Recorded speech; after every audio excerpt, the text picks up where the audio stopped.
When I left middle school, I was popular with both the students and the teachers. See, most of the students and I had been in the same school since kindergarten. We grew up in the same neighborhood. We went to the same corner stores. Some of our parents were even friends. I had a plan in my last year of middle school to go out just as cool as I came in.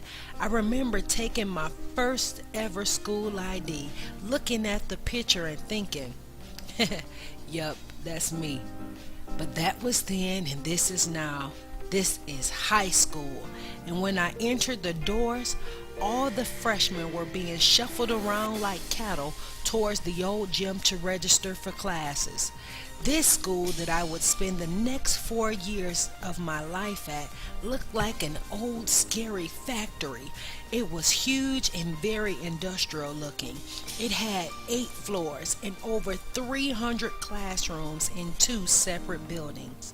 As I entered the gym, I thought, how would I ever be able to find my classes? Would I get lost in the crowd of 5,000 students? It was too late to turn back now. My first stop in registration was school IDs. As I waited in the long line, I checked out the other students, examining the details of their hair and their clothes. Some students were dressed in name brand everything. Their clothes looked like they still had tags on them. Others looked like elementary school students with pictures of cartoons on their t-shirts, and some girls even having ponytails in their hair.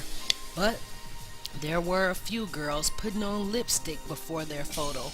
They looked much older than high school freshmen. There were a few boys overdressed with a tie and a few that were underdressed in tank shorts and flip-flops.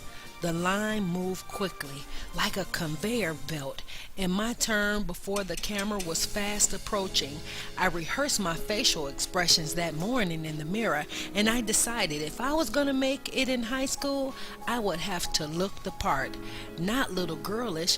For high school, no, I needed to show that I was grown up and feminine, not athletic and nerdy like middle school. So the night before, I laid out my clothes, a fitted black skirt, the most colorful and alluring shirt I owned, and the fanciest shoes that I hardly ever worn. I remember looking at myself, going over every detail from my hair to my toenail polish, all the while convincing myself I was ready for high school. "Excuse me, young lady. You're next," said the school photographer slash librarian. Okay, thank you." Yes. I moved in position. She hollered out, "Smile! 1, 2, 3, snap!" She took the photo. Wait, I thought. That's it? She didn't even try to convince me to smile. As my ID went through the laminator, I grew fearful. Is this ID gonna haunt me all year? Is this how people in school will see me? As the student assistant handed me my ID, I saw my picture and thought, is this really me?